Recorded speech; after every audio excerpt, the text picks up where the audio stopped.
Well, everybody won on Sunday night. The players, the owners, the fans, the coaches, everybody. Cowboys and Packers ended in a 40-40 tie. Let's make this fun. If you could use one word to describe that game Sunday night, what word would you use? I can't find one specific word because I can think of a few. Thrilling, exciting, wild, dramatic, unprecedented. That's 5 words to describe Sunday night's game.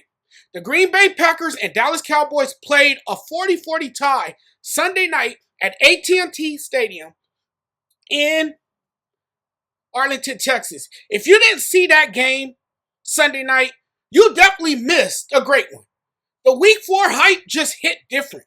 If we're keeping the same energy, the hype coming into the game was that Micah Parsons was about to have a legendary night. This was definitely supposed to be his game. It was about Micah Parsons' revenge game. It was about Micah Parsons versus Jerry Jones. It was really about Dak Prescott playing like an MVP and George Pickens having the night he had.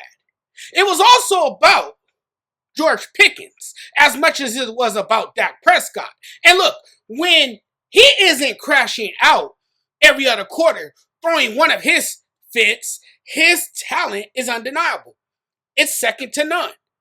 If George Pickens focused more, doesn't pout as much, doesn't cry, or act like a diva, he could be a top 5 receiver.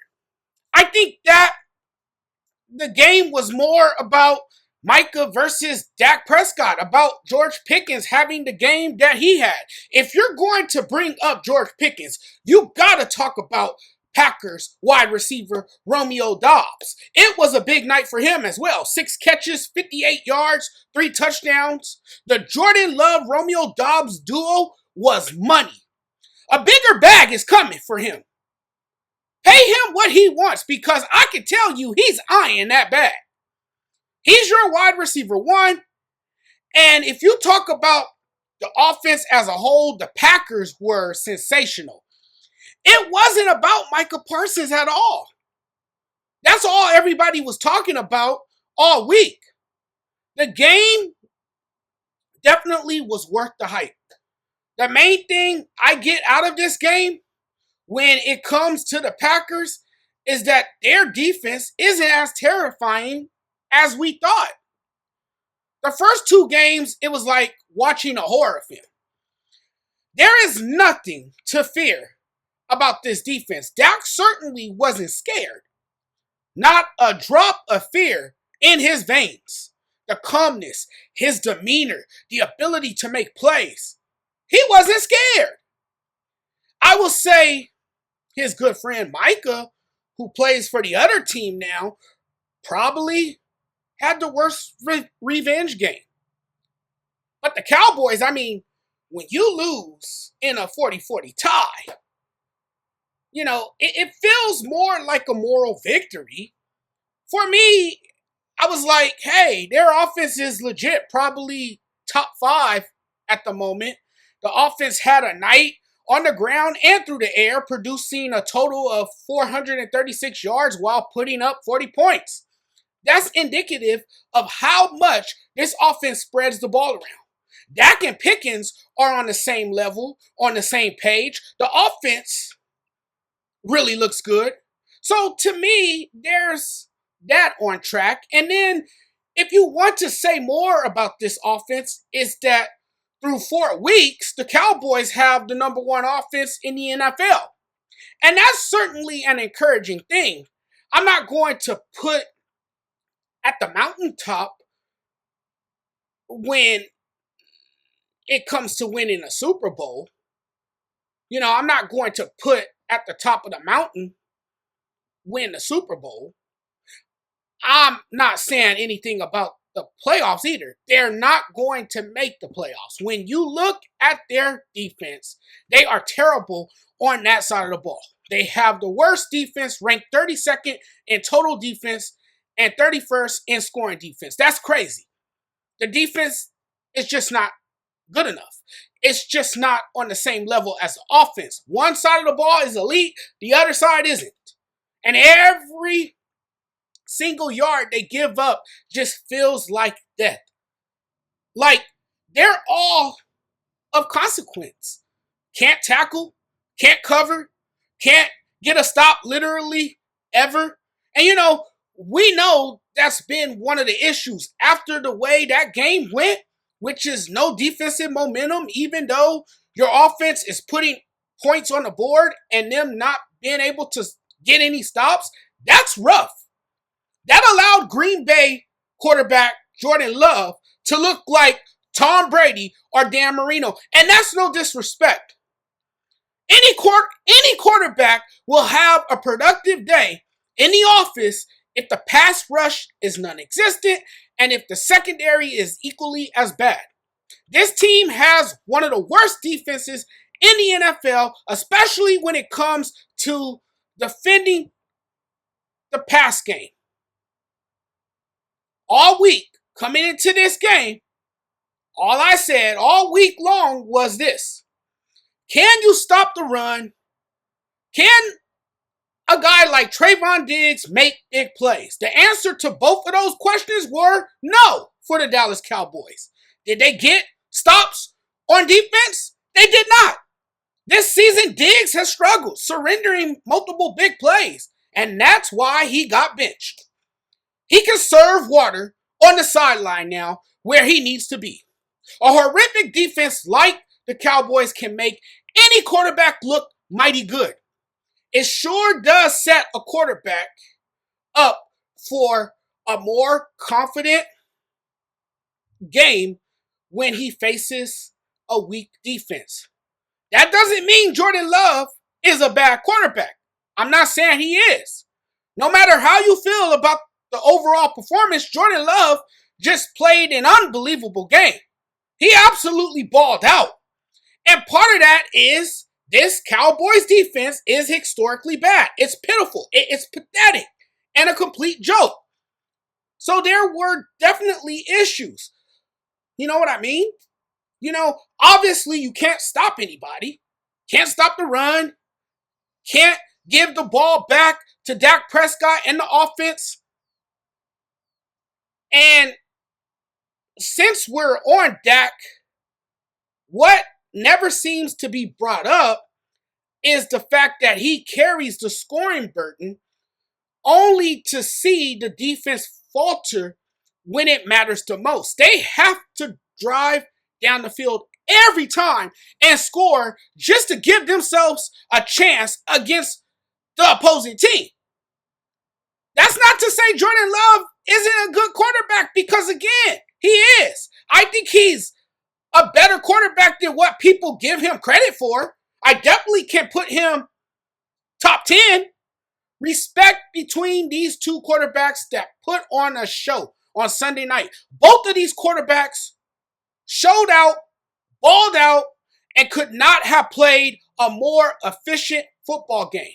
Their respective teams, the Cowboys and Packers, put it all on them, and they delivered every time. The two quarterbacks were electric. Everything you could ask for from both. One thing is clear after Sunday night. Both quarterbacks are elite, putting up phenomenal numbers. They played their asses off. That's what a real quarterback battle looks like. And that's why we're using words like gritty to describe this game. Words like shootout. I think gritty is not too much of a stretch, but the word that's quite fitting to describe Cowboys Packers would be shootout. Cowboys and Packers gave us an instant classic. Crazy lead changes, huge plays, and the highest scoring tie ever. It was an absolute offensive classic that went down to the wire in overtime. Dak and Love exchanged blows all night. If Jordan Love is in the game late, he makes something happen. If he's in the game and he's down by a score, it's usually a good thing for the Green Bay Packers. He made play after play in crunch time, answered the bell time, and again, 31 of 43, 337 yards, 3 touchdowns, a 118.1 passer rating. That's why I told you. I said, guys, Love is going to do some stuff in this game. Like, you might see him have a monster night, an MVP kind of game. Now, I did not expect this to result in the final score being a 40-40 tie. I just thought the Packers would beat the Cowboys 28-21. These two teams usually go at it. Parsons returning to Dallas for revenge and all that. I was thinking he would have a big night and do well, and so I just thought the Packers were the better team and the better organization than this Cowboys organization is right now. And to those who tried to write off Jordan Love, he showed you he can lead a team with his back against the wall. And what he's doing is remarkable considering an O-line that opens no holes for the run game. And now a defense that can't stop anyone while he literally continues to carry this team, putting them in position to win football games. You can see the makings of a clutch quarterback with Jordan Love.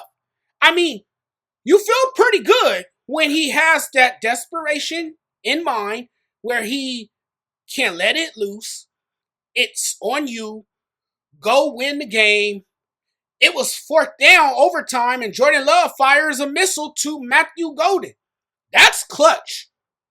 The game was as competitive and close as it was because Love had multiple clutch go-ahead and game-tying drives in the end.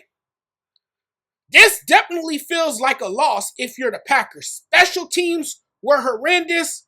Defense was a rare no-show. And the continued self-inflicted wounds proved to be detrimental. They converted 4th and 6 with 350, did not face another 3rd down until there was 6 minutes left, and somehow threw one ball into the end zone. Just conservative with a quarterback who was on fire. So I thought play calling was bad on the last drive.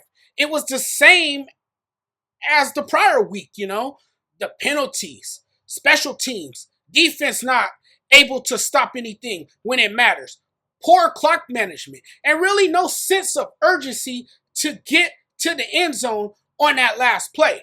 Not the best coaching decisions. So much time wasted on that last possession, too timid. The quarterback is definitely not the problem. But guess who they will blame? Guess. Take a wild guess. They will look at Jordan Love and say he's the reason why they didn't technically win the game. The thing about that game in Dallas is Jordan Love led them on a game-winning drive. My point is, if Love can't get it done at the end of games, that will be massive for this Packers offense. I don't know what more you want from this guy. People, of course, want to blame him. That's fine. That's cool.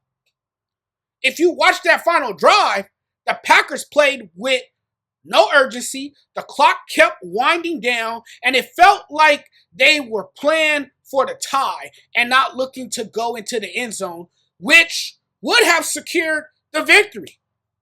Watching the Packers only take one shot at the end zone during that final drive, that can't happen. You're not winning that game if you don't take a shot at the end zone. And what ended up happening? Green Bay gets a tying field goal at the end of regulation. I was left in complete awe of this game. It was heart-pounding, adrenaline-inducing, had me on the edge of my seat. I couldn't look away. I couldn't even leave the room. Without a doubt, an instant classic. Hands down the craziest and most entertaining game. From draw-dropping catches to game-winning drives to lead changes, This game had everything that it had you on your feet. If you like high octane football action, this was for you. I would have rather lost the game than to have it end in a tie. I really didn't expect the Cowboys to make this game so interesting, and I really expected a stronger defensive effort from the Green Bay Packers, but this was a great night of football. You couldn't have asked for anything better if you're a football fan. All right, everybody. Take care of yourselves. I'll be back. I want to talk about the New York Mets, man. It was a disappointing end to their season. They collapsed towards the end of the year. And I got to talk a little bit about that. It's the wild card round now. We are finally in the postseason. This is one of my favorite times of the year. Baseball, postseason baseball. And then I want to talk more about the NFL. I still got to talk about Jackson Dart. I still want to talk about the Chiefs, man. I think the Chiefs are clearly in Lamar Jackson and the Baltimore Ravens' head. We'll definitely get into that. Some of the Monday night games, I'll touch on that as well. But guys, we'll talk again soon. I'm getting out of here now. Thanks for watching. Love y'all. You guys have a great rest of your day. We'll talk again soon.